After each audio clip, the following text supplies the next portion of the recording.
名媛蔡天鳳前年遭肢解碎屍，事後前夫鄺港智三父子被控謀殺罪。事件揭發咗鄺港智另因2015年涉及一宗嘅盜竊罪棄保潛逃被通緝多年。前家姑李瑞香涉嫌隱瞞其行蹤，否認一項妨礙司法公正罪受審。李瑞香早前供稱曾經多次同鄺港智前往海南等地旅遊。控方2025年6月9日於區域法院披露，自2015年初起，鄺港智再冇從合法嘅途徑出入境記錄。控方問李瑞香有冇感到意外，李瑞香回應就指意唔意外唔識答啊，而家我未知道，奇怪咯。案件押後至7月18日結案陳詞。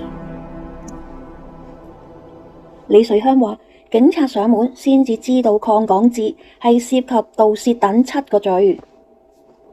李瑞香喺控方盤問下，同意鄺港智2015年涉及盜竊案被控7罪係屬於大件事。控方就質疑李瑞香早已經知情，李瑞香就反駁話：我響警察上門我先知咋，即係2017年，因為當時每1-2個星期先至一齊食飯一次。控方就引述指蔡天鳳母親張燕花早喺2014年警方調查嘅時候已經知道呢件事。李瑞香就解釋話鄺港智同阿鳳媽一齊住，佢哋好親密㗎，佢哋知嘅嘢我未必知嘅。鄺港智就回覆賠咗錢啦。控方再問及李瑞香嘅丈夫鄺球係咪知情，李瑞香就回應指警察上門當日自己曾經聯絡鄺港智，鄺港智就講明係因為炒金啊，有拗撬啊，會聯絡警方解決事件。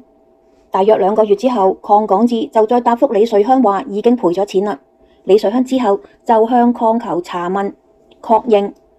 控方追問之下，李瑞香就解釋夫妻之間就話其實我同佢唔係好啱噶，所以好多事係唔同佢溝通噶。控方就質疑鄺港智被控一事事關重大，鄺球就必會曾經向李瑞香談及呢件事。李瑞香就否認。李瑞香盤問之下就指警方上門當日係咪叫通緝我唔識。追問之下又指當時係明白鄺港智係被通緝噶，只得知個仔被通緝，個腦已經實晒，就冇再查問。控方指出，盜竊案係屬於刑事案件，喺香港嘅刑事罪行唔能夠俾錢就解決。李瑞香係痛愛鄺港智嘅，警察上門嘅時候表明要拘捕鄺港智嘅時候，對於李瑞香作為媽媽而言，仍然係會晴天霹靂，必然會非常擔心。對李瑞香而言，所以李瑞香就必然會尋根問底，問個清楚。李瑞香係同意㗎。控方指出，李瑞香當時冇理由唔問清楚警員㗎。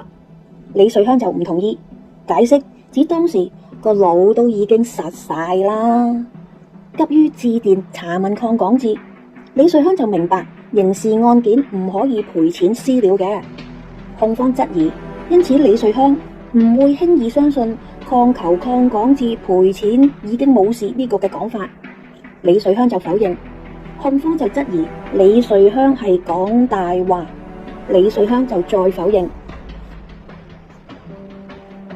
控方指李瑞香早知道鄺港智被通緝，故不感奇怪。李瑞香早前供稱曾經多次同鄺港智前往海南、三亞等地方旅遊。控方披露，根據入境處嘅記錄，自2015年1月起，鄺港智就再冇循合法嘅途徑出入境嘅記錄。控方問及李瑞香有冇感到意外，李瑞香回應指意唔意外唔識答啊，唉，而家我未知道，奇怪咯。控方質疑李瑞香從未向鄺港智問及其出入境嘅途徑，因為唔問得，唔講得。